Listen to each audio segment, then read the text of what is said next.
kuwa kitamba, atanifuta machozi akisema pole mwanangu. Yesu ataku nami Hosana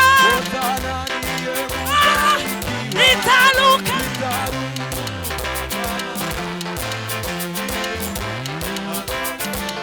nami Hosana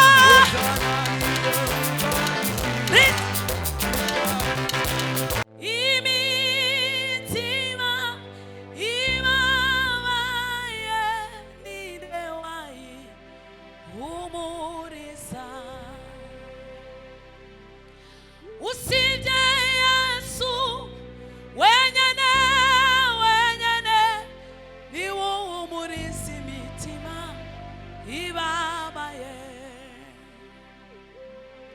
usije Yesu wenyene ni humuriza imitima ibabaye imitima ibabaye ninde wayihumuriza usije Yesu wenyene ni humuriza imitima ibabaye usije Yesu wenyene ni humuriza imitima ibabaye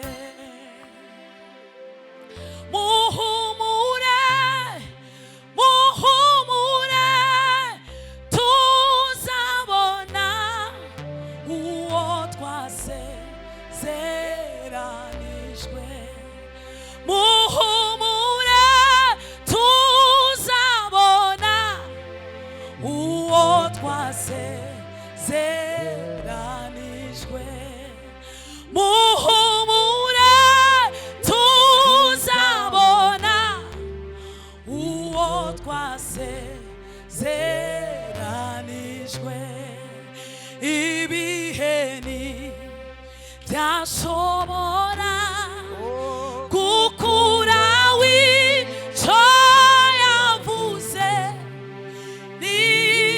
n'ikimenyi herezo kandi ihagaze ku itangiriro ibiheni byashobora gukura w'icyo yavuze n'ikimenyi herezo kandi ihagaze ku itangiriro muhumure dufite imani ikomeye idashobora kwirengagiza amarira yawe muhumure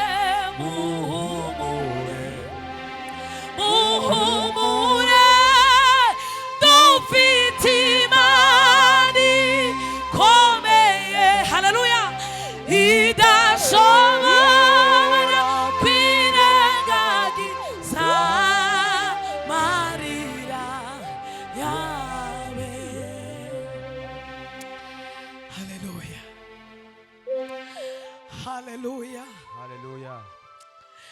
bene data bakozi b'Imana nimuze twiyeze kandi twitunganye nituzongera kubabara ukundi ibibazo birarangiye. Bene data bakozi b'Imana nimuze twiyeze kandi twitunganye nituzongera kubabara ukundi ibibazo birarangiye. Nimureme ashuti nimureme tuzobu uwo mwami mwiza upfu haleluya ndetse n'ubupfakazi tuzamura icyubahiro.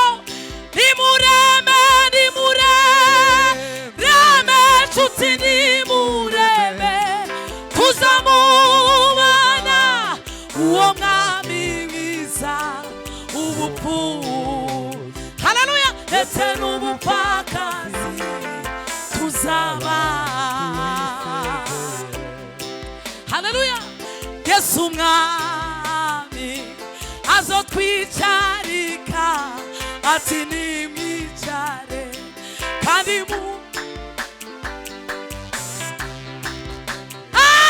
kubabara ukundi ibibazo birarangiye.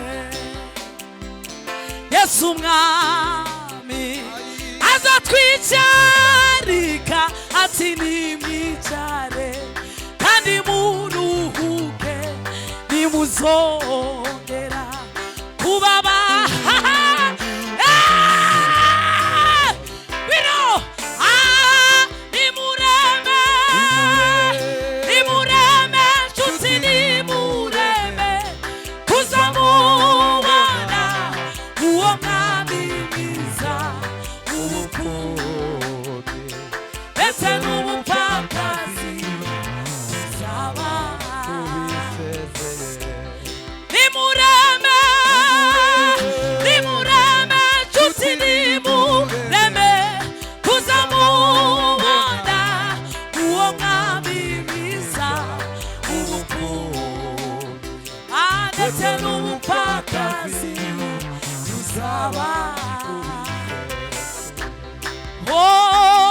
nawe nshuti yanje wumva uremerewe ndagira ngo ndakubwire umwami Yesu arakuzi azogutabara uko yanabaye.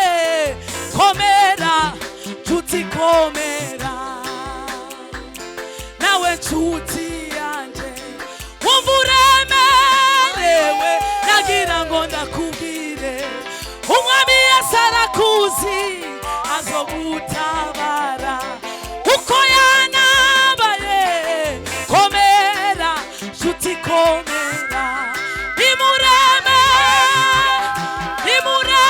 nshuti nimureme tuzamubona uwo mwami mwiza ubupfu ndetse n'ubupfakazi tuzamura icyubahiro cy'Imana. Haleluya haleluya.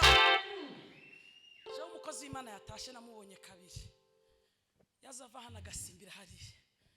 Mana ishimwe nutakorera Imana mu mbaraga zawe bigikunda kuyikorera bugiye kwira. Bwana sifiwe. Yarayikoreye akazatamba. Bwana sifiwe. Yazatamba agasiga n'ingoma. Yesu ashimwe. Ukumvira noneho uyu muntu aragiye. Bwana sifiwe. Je nkibona ifoto yiwe handitse ko ripu narikanze. Bwana sifiwe. Reka tunezegwe umukozi w'Imana yatashe. Haleluya haleluya. Tabu zangu zikisha nitamwona Bwana wangu akinikaribisha kule karibu upumzi. Tabu zangu zikisha tosha, nitamwona Bwana wangu akinikaribisha kule karibu. Hapa ndipo nyumbani kwako, hapa ndipo mahali pako, hapa ndipo nyumbani. Haleluya! Hapa ndipo nyumbani kwako, hapa nyumbani kwako karibu. Yatosha, yatosha wali, yatosha.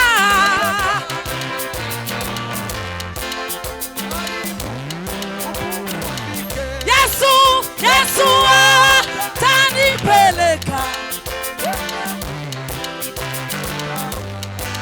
huko, ataniosha mwili wangu, nitapewa. Yesu,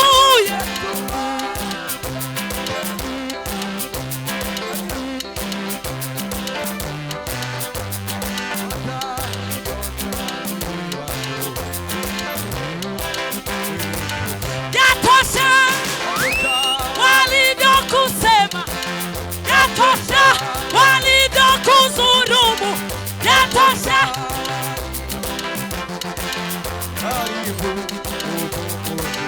Yatosha, yatosha, yatosha.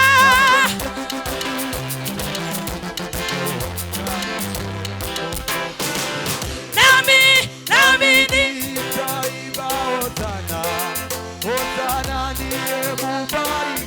Nitaruka kama milele. Nami hosana, yeah,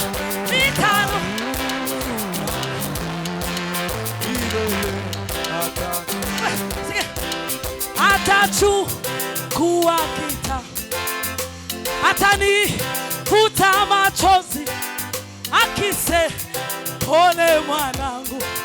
Yesu atanikumbatia, atachukua kitamba.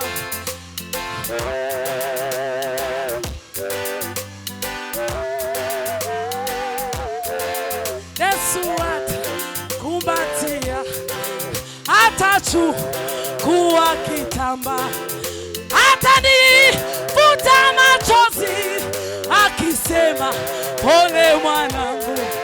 Yesu nami hosana, nitaruka.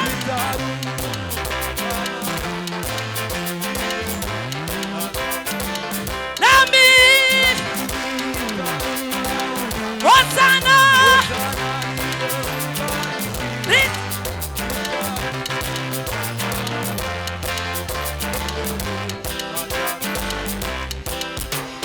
haleluya.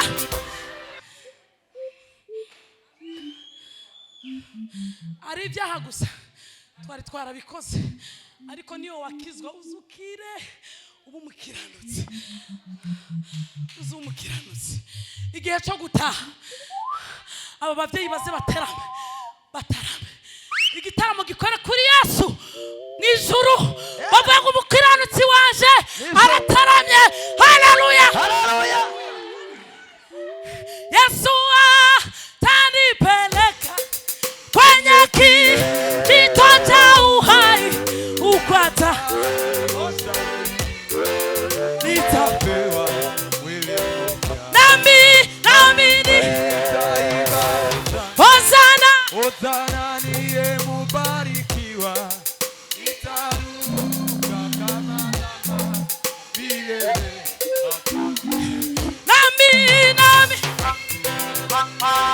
hosana, hosana ndiye mubarikiwa. Nitaruka kama milele.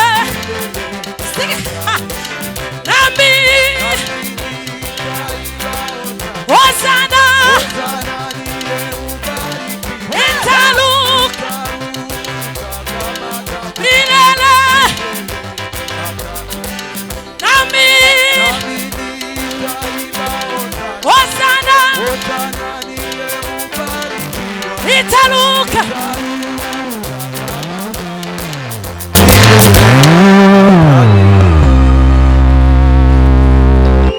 abaririmbyi murakoze cyane, Imana ibagirire neza cyane. Tubonye na represent wacu yashyize hano, byaguruka tukwiyegereze. Imana mu ijuru kugira neza cyane.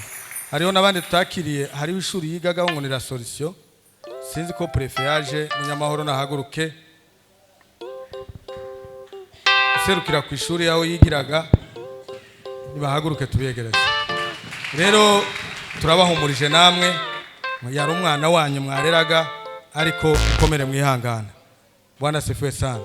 Tugiye kuja kumva ijambo ry'Imana, ariko hari abashobora kugenda kareka ducisha amatangazo.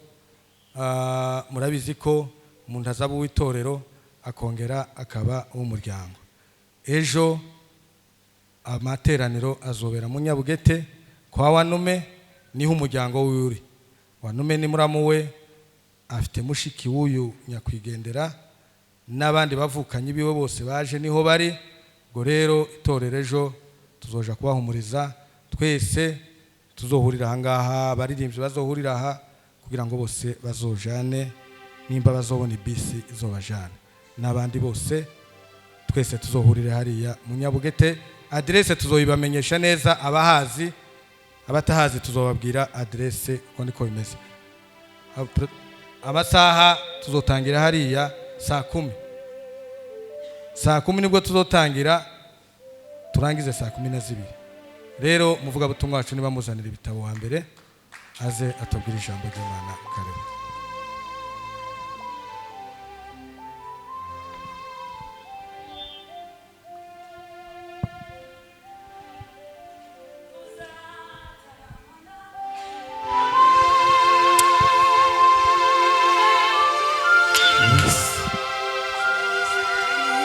Tuzahora turi imbere bega umunezero, tuzataramana nabera bose banasheje uyu mubiri. Tuzahora yego yayandebe bega umunezero, tuzataramana nabera bose.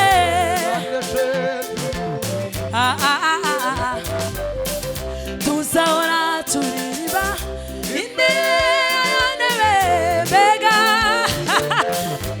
yego, tuzataramana taramana na bose. Tuzahora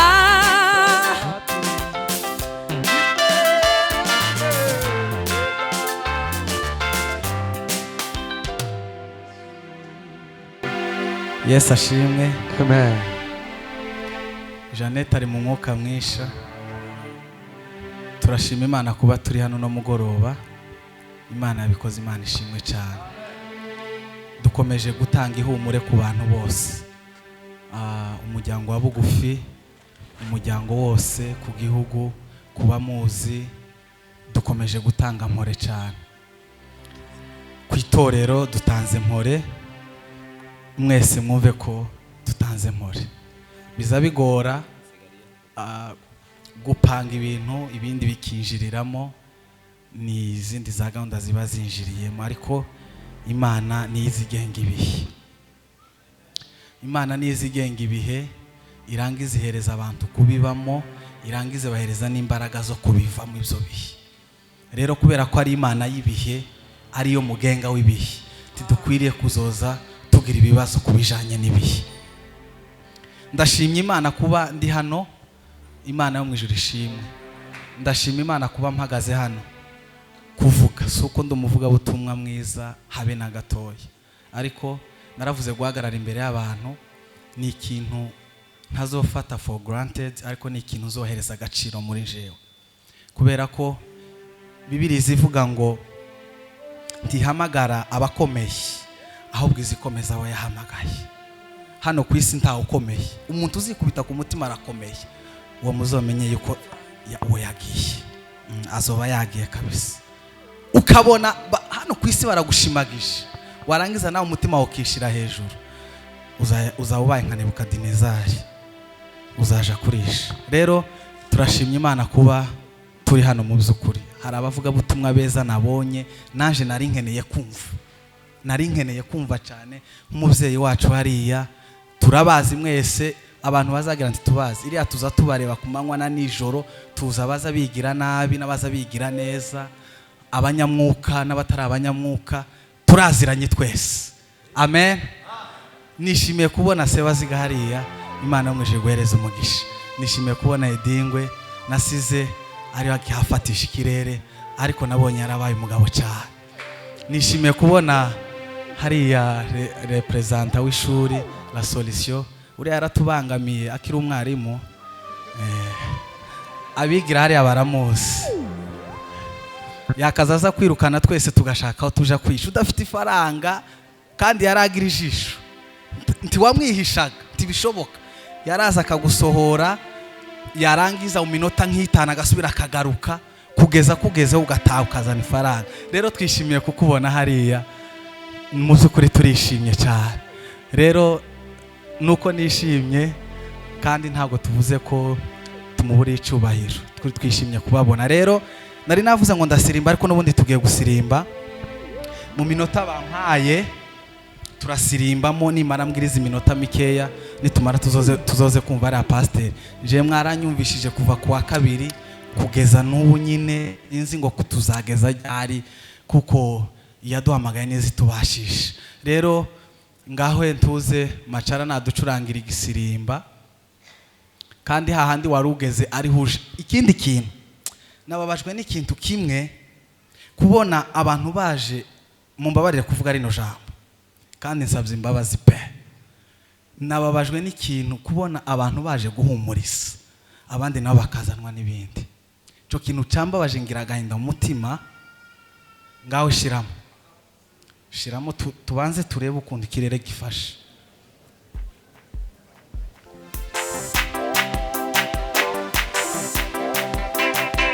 Wihute.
Arajumana w'Imana mube maso.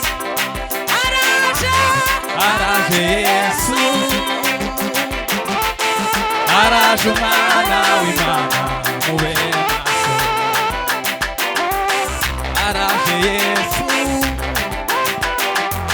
Arajumana w'Imana mube maso. Araje Yesu. Arajumana w'Imana mube maso.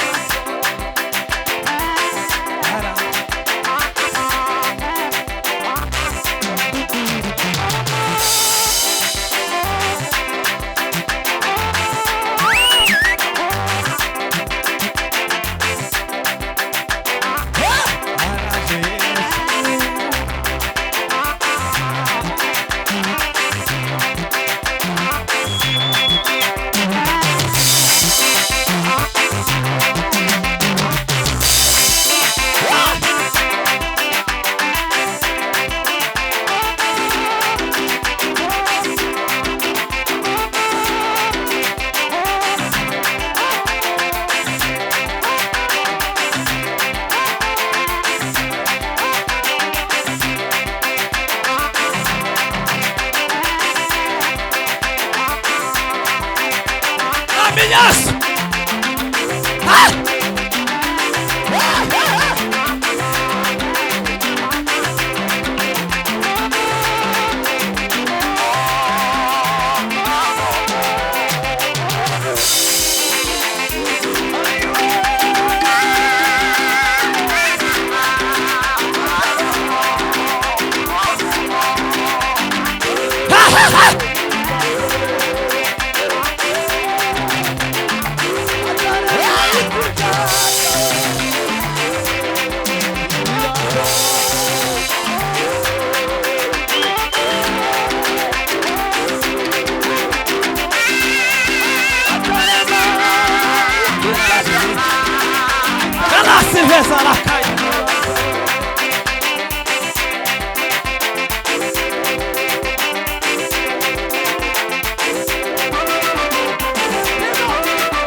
Yesu data buja nzamukorera ndacogora wizubuntu n'imbabaza mfitiye maze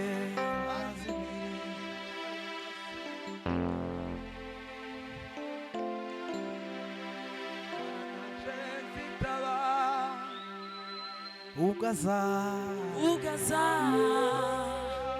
hamagara amazina yawe yose mu gitabo nubwo nsumva izina ryanje ritaba Yesu data we Yesu data buja nzamukorera ndacogora wizewe wizubuntu n'urukundo mfitiye azimirimo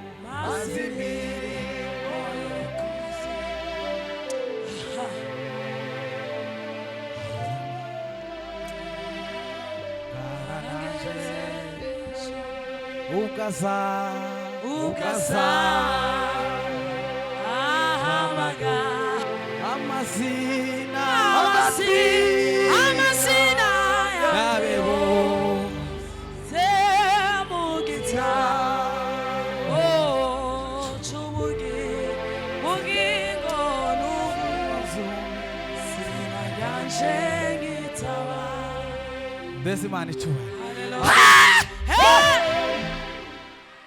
Yesu data buja nzamukorera ndacogora wizewe z'ubuntu n'urukundo mfitiye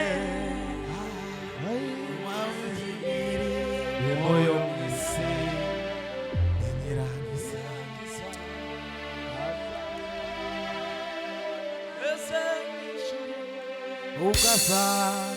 ugaza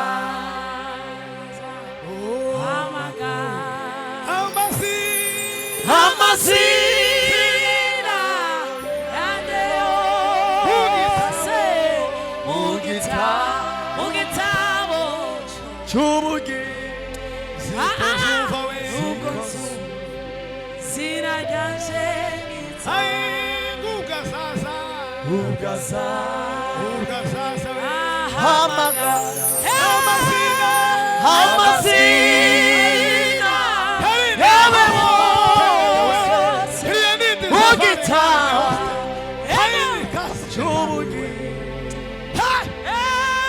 ko zumva izina ryanje. Soma ijambo ry'Imana. Mu bisanzwe ntabwo nize teoloji, ariko ntabwo byemewe ko umuvugabutumwa anezerwa cyane kurusha ababwiye kubwira ijambo. Abize teoloji barabizi, ariko kindumva mfite umwuka wo gusengera n'umuryango wasizwe, sinamenye impamvu, ariko turasenga. Nishake nsoma ijambo gusa nitumara dusenge, kindumva uwo mwuka. Reka dusome urwandiko Pawulo yandikiye Abikorinto, urwandiko rwa kabiri Pawulo yandikiye Abikorinto, igice cya mbere umurongo wa 3 no kuri 4. Urwandiko Pawulo yandikiye Abikorinto rwa kabiri 1:3 kugeza kuri 4. Haravuga ati, hashimwe Imana y'umwami wacu Yesu Kristo, ari nayo data wa twese w'imbabazi n'Imana nyirihumure ryose. Kuri 4, iduhumuriza mu makuba yacu yose, kugira ngo natwe tubone uko duhumuriza abari mu makuba yose. Tubahumurisha ihumure twahawe n'Imana. Amen. Hagira undi muntu dusomera muri Bibiliya ijambo ry'Imana. Kare narisomye arukundo yari kivuga neza ukuntu, nimba ari umuntu yifite yo idusomera Bibiliya ijambo ry'Imana. Dushimira Imana se w'umwami wacu Yesu Kristo, niyo muzeyi nyiri impuhwe, n'Imana ihumuriza abayo uko zamera kose, niyo iduhumuriza mu makuba yacu yose, kugira ngo natwe dusobore guhumuriza abandi bayafite bose, tubahumuriza uko natwe Imana yaduhumurije. Amen. Impamvu mvuze gutyo no kubera ko numvishe rero yahuye na vision na Bibiliya y'Icongereza, uko nyine ivuze nako na Bibiliya y'Icongereza ariko sinzi cyinshi, ariko ako umwuka yabaye kukambishurira ubukeye. Amen. Tugiye kuganira ku ijambo ritoya, umwanya muto nk'iminota 5 ingahe nitumara dusenge. Tugiye kuganira ku ijambo rivuga ngo urupfu si iherezo ry'abemera Kristo. Urupfu si iherezo ry'abemera Kristo. Iyi si nzamureho kuri piano gatoya, cyangwa idagenda mufashe hariya. Yego, idagenda mufashe hariya gatoya. Nari mvuze ngo tugiye kuganira ku ijambo ritoya. Urupfu cyangwa se kubura abo twakundaga, kubura ababyeyi, kubura abavandimwe, twebwe kubemera Kristo ntabwo ari iherezo ryacu. Kuba twaramenye, kuba turira tukababara cyane, ibi byago bizabishikira umuntu wese, bizabishikira umukuru n'umutoya. Urupfu ntiruza rutoranya ngo uyu muntu afite ifaranga, uyu muntu ngo arakomeye, uyu muntu ngo yabo baratunze, ngo yabo ni benshi. Urupfu iyo rwakugezeho ruza rukugeraho, ariko kubizera ntabwo ari iherezo, kubera ko twebwe nyuma ya buno buzima hari ubundi buzima tuzatubona muri Kristo Yesu. Amen. Kubera ko twebwe twasobanukiwe kuko urupfu Yesu yarutsinze. Bibiliya zivuga ngo Adamu wa mbere yazanye urupfu aruhereza imbaraga kubera icyaha cyabaye mu isi. Ndakeneye kuvuga ubu nyine nobijamo no kwa mantasije narindimo, kubera ko yongeze kuri pasa kinza numva ubwenge bwose bugiye. Amen. Bwana sifiwe. Kubera icyaha cyabaye ku isi, urupfu rwari ruriho ariko nta mbaraga rwari rufite. Ariko Adamu amaze gukora icyaha, rwa rupfu aruhereza imbaraga. Ariko Kristo ariwe Adamu wa kabiri araza, amaze gushika rwa rupfu cyangwa se za mbaraga z'urupfu, Kristo araza arukuraho. Haleluya. Mu yandi magambo, nimba hari urupfu, hari n'ibyiringiro yuko tuzongera tukazuka. Isezerano tugira twebwe abakristo ntabwo ari ukuja muri Amerika. Icyo kintu mucyumva. Ntabwo ari ukuja mu bihugu byo hasi, ntabwo ari uguhindurirwa amateka. Isezerano tugira ni rimwe gusa, nuko tuzabana na Kristo mu bwami bw'Imana. haleluya. Twebwe twizeye Imana nubwo twahura n'amakuba. Bibiliya izimbwira ngo Yobu, Bwana asifiwe sana, Yobu yapfushije abana biwe n'ibintu bye byose birashira. Ndibaza twese hano, twese uko turi hano, nta muntu urapfusha abana barenga 10 n'ibintu afite byose bishire. Tawe. Ariko Yobu yakomeje kwiringira Imana, kubera ko nyuma ya buno buzima turimo, ubu buzima bw'uyu umubiri ni uw'igihe gitoya. Uwabyawe n'umwana w'umuntu arama igihe gitoya cyane, kubera ko uyu mwuka dufite ntabwo ari uwacu n'uw'Imana. Iyo umuntu apfuye, Imana iba yisubije ibyayo. haleluya. Iba yisubije ibyayo.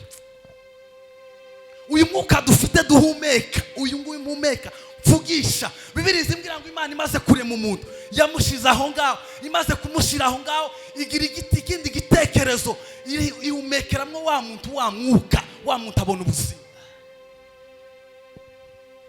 Ni ukuvuga ngo uyu mwuka iyo umaze kudukurwamo, Imana iba yisubije ibyayo.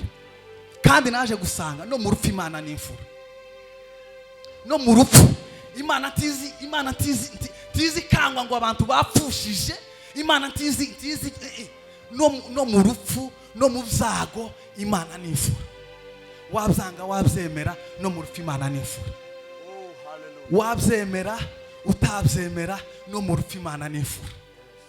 Kandi iyo umuntu yapfuye ari umukiranutsi nka kuno turi kubyinira mwene data nkunda, twatubyinira gutya mwene data nkunda, ukijuru naryo riratarama.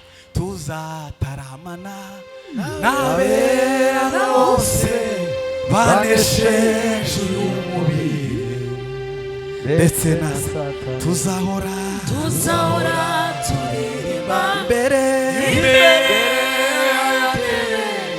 mbega umunezero tubonye. Nubwo tubabazwa na bino bihe, ariko tuze twibuka kuko ijambo ry'Imana rivuga ngo niyo izibasha gutanga ihumure. Ejo narababwiye ngo mase y'abantu izitanga imbaraga, ariko nta humure izitanga. Imana yonyine data wa twese dukorera, Imana twiringiye twame, apana y'abasinzira, apana y'abanyabyinshi, apana mvuze ba hafi ga mwacu. Nuko abo ntavuze ndabazi namwe. Haleluya, amen. Imana tizikangwa na biracitse. Imana izayama yaka umubyeyi umwana akivuka gutya yaraye kubisa.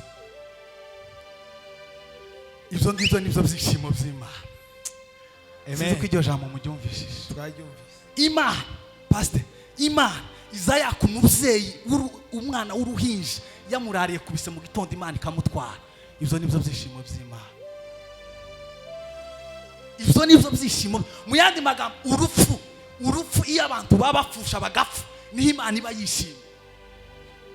N'ikimenyetso, igihe Yesu yageze ikuzimu, ijuru ryari ko rivuza impundu, agera ikuzimu yaka Satani urufunguzo n'urupfu arumara imbaraga, ararunyeganyeza, azana intsinzi mu kuzuka kwiwe. Niyo mpamvu rero urupfu rudakwiriye kuzoza rudutera ubwoba. Ijambo ry'Imana ridufashe. Amen. Amen.